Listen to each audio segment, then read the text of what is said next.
Bernstein's theory of freezing and releasing the degrees of freedom is organized into 3 stages.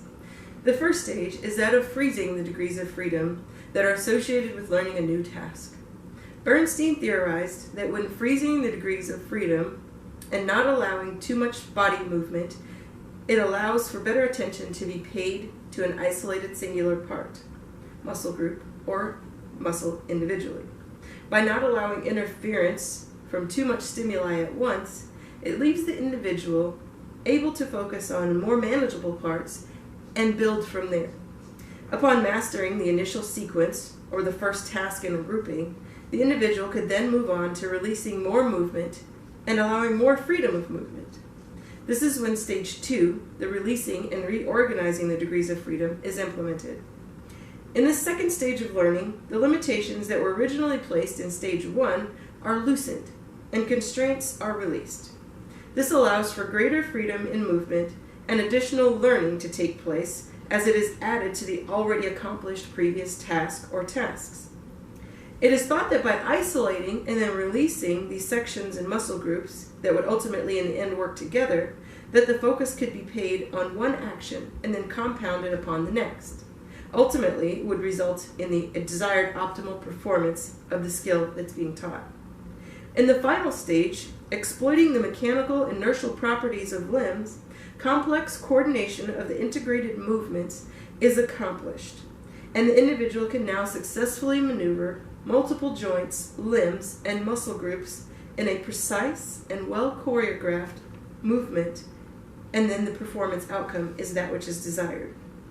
In the early stages of learning, it's critical for both the student and the instructor or coach to understand and recognize any learning limitations and provide proper and timely intervention and feedback throughout this course of instruction in order for the task to be learned successfully. In an attempt to explain and provide visual understanding of Bernstein's theory and perspective, the task of learning to play the cello on a basic level will be discussed and demonstrated. Proper execution of precisely coordinated limb movements is what is required to play the cello. It is accomplished by way of a network of complex and coordinated sensory motor skills that are finely tuned throughout the means of freezing and releasing certain parameters while stabilizing others.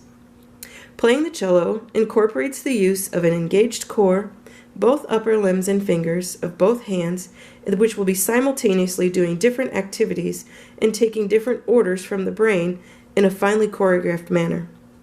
The right hand is always manipulating the bow and the strings on the distal portion of the cello, while the left hand is responsible for stabilizing the instrument as well as applying proper fingering technique to the strings along the neck in the correct positions.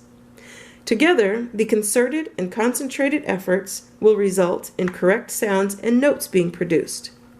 Bowing with the right hand requires application of proper velocity, angle, pressure, and speed in order to produce the correct sound output. The same care must be taken to the left hand as it navigates through the positions along the neck and location along the strings in the neck position. The first stage in this degrees of freedom will be frozen. We will maintain focus on instruction with how to hold and balance the cello properly.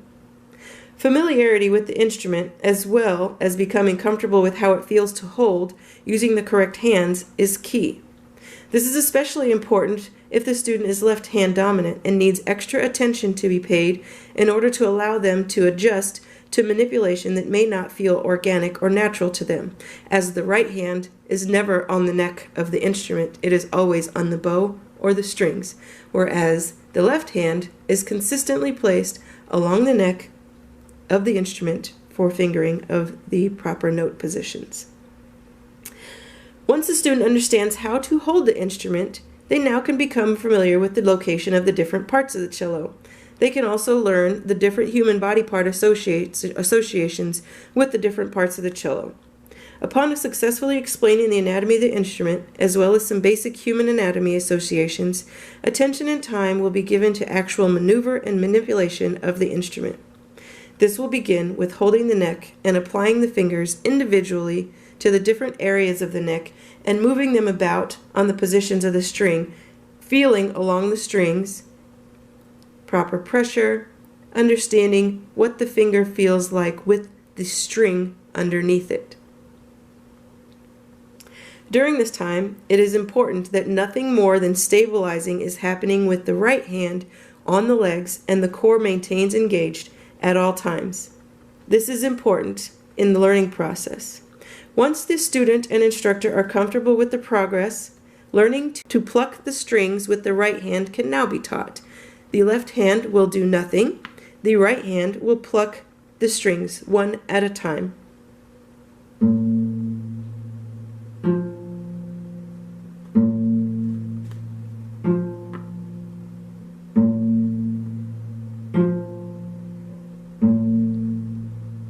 This is done making sure to pay careful attention that nothing more is happening with the left hand other than holding the back of the cello neck gently in place in order to stabilize the cello while the right hand plucks the strings. From plucking the strings, the next step would be how to hold the bow properly. It must be held in such a way as to isolate the right wrist in a stiff position and ensure that the elbow and shoulder are the only points of movement.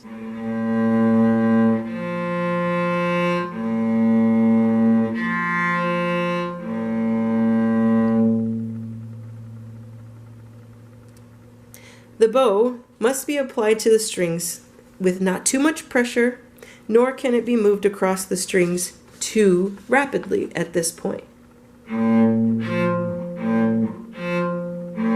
Doing so may not result in the proper sound.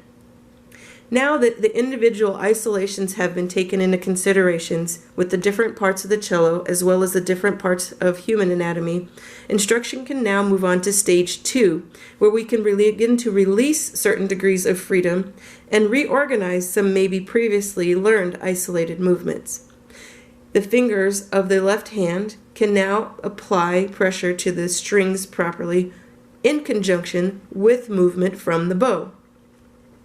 Releasing them is done in such a way to bring them together so that it makes the most sense of the process. And care should be taken during this whole process that feedback is given to the student for wrist position, elbow position, shoulder position, and maintaining core stabilization. Adjustments and corrections are made throughout and then reattempted as necessary.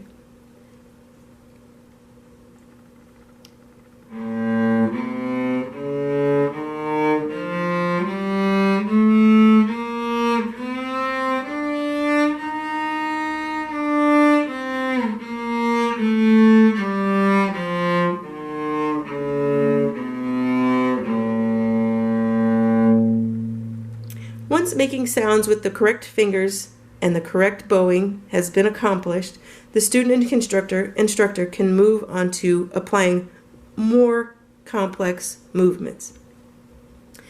Once the satisfaction of both student and instructor have been met, we can now explain correct pressure, correct velocity, and reorganize and readjust in stage 2 as need be. In the third and final stage of Bernstein's perspective, he discusses mechanical and inertial properties of the limbs and how one should alter movement and control as needed in order to enhance the learning and development process. Production of more fluid movements is happening in this stage and will result in a more pleasant sound. This can also happen when evaluation from both instructor and student come into action to make adjustments. The well-versed student will know how to make body adjustments, as well as the instructor will know what guidance and instruction to give the student. Changes will be made as necessary and the performance will be improved.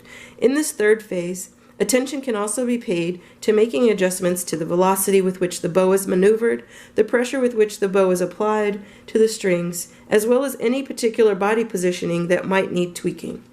This is the zone and the stage in which the musician can perfect his or her craft and a specific piece of music can be perfected. We could add vibrato, which is oscillation of the hand to create vibration to the sound,